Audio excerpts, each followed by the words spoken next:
अथ चतुर्थोऽध्यायः ज्ञान कर्म संन्यास्यो योग परंपरा। भगवान के जन्म कर्म की दिव्यता, भक्त लक्षण भगवत स्वरूप। श्लोक 1। श्री भगवानुवाच इमा विवस्वते योग प्रोक्तवान हम अव्ययम् विवस्वान मनवे प्राह मनुरिक्ष्वाक्वे ब्रवी। भावार्थ श्री भगवान बोले, मैंने इस अविनाशी योग को सूर्य से कहा था, सूर्य ने अपने पुत्र वैवस्वत मनु से कहा और मनु ने अपने पुत्र राजा इक्ष्वाकु से कहा है। श्लोक 2। एवं परंपरा प्राप्त मिमं राजर्षयो विदुआ स कालेनेह महता योगो नष्टः परंतप। भावार्थ हे परंतप अर्जुन, इस प्रकार परंपरा से प्राप्त इस योग को राजर्षियों ने जाना, किंतु उसके बाद वह योग बहुत काल से इस पृथ्वी लोक में लुप्त प्राय हो गया है। श्लोक 3। स एवायम मया तेद्य योग प्रोक्ता पुरातना भक्तोसी में सखा चेती रहस्यम हेतुत्तमम्। भावार्थ तू मेरा भक्त और प्रिय सखा है, इसलिए वही यह पुरातन योग आज मैंने तुझको कहा है, क्योंकि यह बड़ा ही उत्तम रहस्य है, अर्थात गुप्त रखने योग्य विषय है। श्लोक 4। अर्जुन उवाच अपरम भवतो जन्म परम जन्म विवस्वत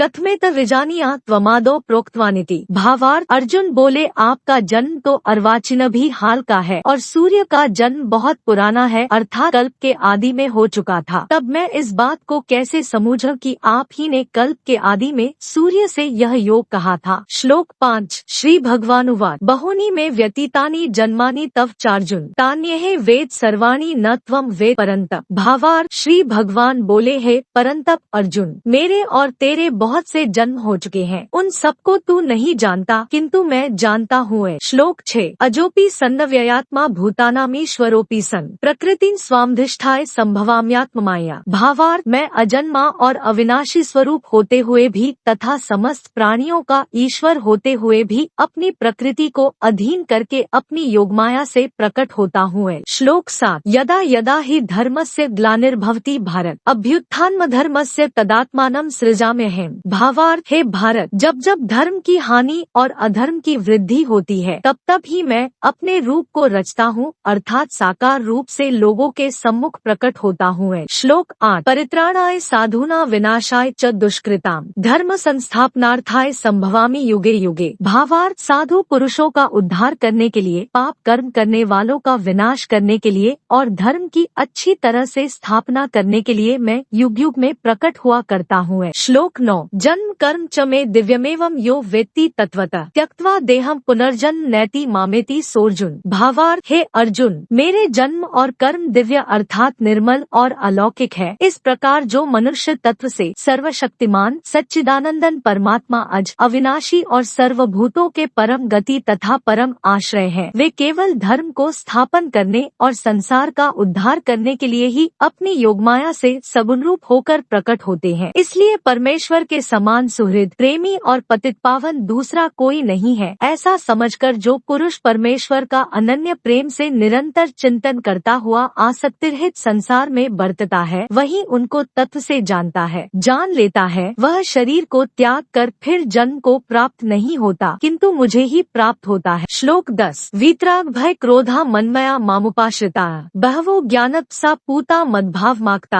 भावार्थ पहले भी जिनके राग, भय और क्रोध सर्वथा नष्ट हो गए थे और जो मुझ में अनन्य प्रेम पूर्वक स्थित रहते थे, ऐसे मेरे आश्रित रहने वाले बहुत से भक्त उपर्युक्त ज्ञान रूप तप से पवित्र होकर मेरे स्वरूप को प्राप्त हो चुके हैं। श्लोक 11। ये यथा मां प्रपद्यन्ते तांस्तथैव भजाम्यहम् मम वर्तमानुवर्तन्ते मनुष्याः पार्थ सर्वशः। भावार्थ हे अर्जुन, जो भक्त मुझे जिस प्रकार भजते हैं, मैं भी उनको उसी प्रकार भजता हूँ, क्योंकि सभी मनुष्य सब प्रकार से मेरे ही मार्ग का अनुसरण करते हैं। श्लोक 12। कांक्षन्ता कर्मणा सिद्धि यजन्त इह देवता क्षिप्र ही मानुषे लोके सिद्धिर्भवति कर्मजा। भावार्थ इस मनुष्य लोक में कर्मों के फल को चाहने वाले लोग देवताओं का पूजन किया करते हैं, क्योंकि उनको कर्मों से उत्पन्न होने वाली सिद्धि शीघ्र मिल जाती है। श्लोक 13। चातुर्वर्ण मया सृष्टं गुणकर्म विभागश तस्य कर्तारमपि मां विद्धे कर्तारम व्ययम्। भावार्थ ब्राह्मण, क्षत्रिय, वैश्य और शूद्र इन चार वर्णों का समूह गुण और कर्मों के विभाग पूर्वक मेरे द्वारा रचा गया है। इस प्रकार उस सृष्टि रचनादि कर्म का कर्ता होने पर भी मुझ अविनाशी परमेश्वर को तू वास्तव में अकर्ता ही जान है। श्लोक 14 न माँ कर्माणि लिम्पन्ति न मे कर्मफले स्पृहा इति माँ योभिजानाति कर्म भिन्न सबध्यते। भावार कर्मों के फल में मेरी स्पृहा नहीं है, इसलिए मुझे कर्म लिप्त नहीं करते। इस प्रकार जो मुझे तत्व से जान लेता है वह भी कर्मों से नहीं बंधता है। लो 15 एवं ज्ञात्वा कृतं कर्म पूर्वैरपि मुमुक्षुभिः कुरु कर्मैव तस्मात्वं पूर्वैः पूर्वत्रं कृतं। भावार पूर्व काल में मुमुक्षुओं ने भी इस प्रकार जानकर ही कर्म किए हैं, इसलिए तू भी पूर्वजों द्वारा सदा से किए जाने वाले कर्मों को ही कर। श्लोक 16 किम कर्मेति कव्योप्यत्र मोहिता तत्ते कर्म प्रवक्ष्यामि यज्ञात्वा मोक्ष से शुभा। भावार कर्म क्या है और अकर्म क्या है, इस प्रकार इसका निर्णय करने में बुद्धिमान पुरुष भी मोहित हो जाते हैं। इसलिए वह कर्म तत्व मैं तुझे भली भांति समझा कर कहूँगा, जिसे जानकर तू अशुभ से अर्थात कर्म बंधन से मुक्त हो जाएगा। श्लोक 17 कर्मणो ह्यपि बोद्धव्यम च विकर्मण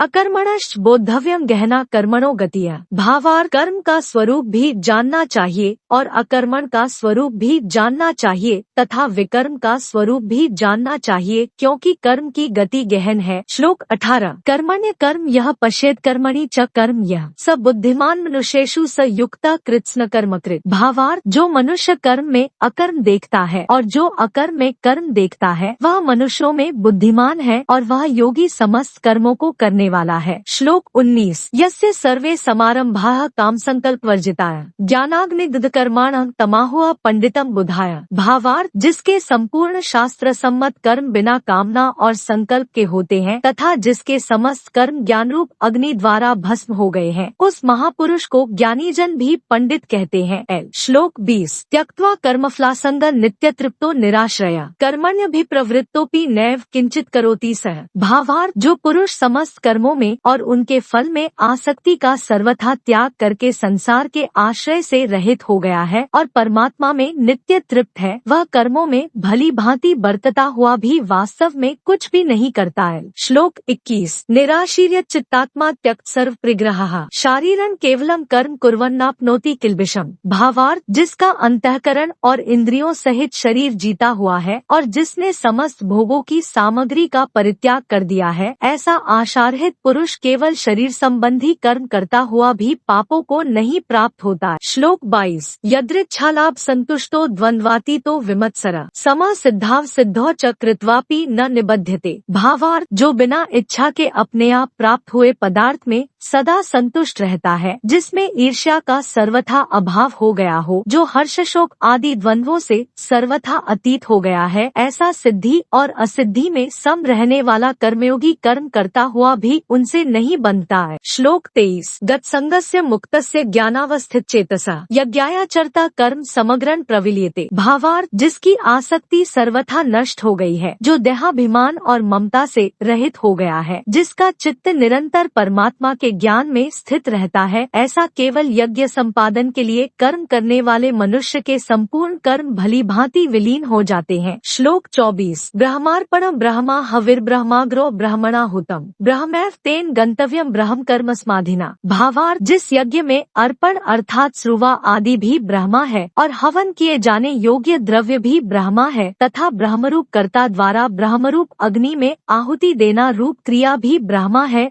उस ब्रह्म कर्म में स्थित रहने वाले योगी द्वारा प्राप्त किए जाने योग्य फल भी ब्रह्मा ही है। श्लोक 25 दैवमेवापरे यज्ञम योगिना पर्युपास्ते ब्रह्माग्नाव परे यज्ञम यज्ञनैवोपजुह्वति। भावार्थ दूसरे योगीजन देवताओं के पूजन रूप यज्ञ का ही भली भांति अनुष्ठान किया करते हैं और अन्य योगीजन परब्रह्म परमात्मा रूप अग्नि में अभेद दर्शन रूप यज्ञ द्वारा ही आत्मरूप यज्ञ का हवन किया करते हैं। परब्रह्म परमात्मा में ज्ञान द्वारा एकी भाव से स्थित होना ही ब्रह्मरूप अग्नि में यज्ञ द्वारा यज्ञ को हवन करना है। श्लोक 26 श्रोत्रादीन इंद्रियाण्यन्ये संयमाग्निषु जुह्वति शब्दादीन विषयान्य इंद्रियाग्निषु जुह्वति। भावार्थ अन्य योगीजन श्रोत्र आदि समस्त इंद्रियों को संयम रूप अग्नियों में हवन किया करते हैं और दूसरे योगी लोग शब्दादि समस्त विषयों को इंद्रिय रूप अग्नियों में हवन किया करते हैं। श्लोक 27 सर्वाणींद्रिय कर्माणि प्राण कर्माणि चापरे आत्म संयम योगा प्राग्नो जुह्वति ज्ञान दीपिते।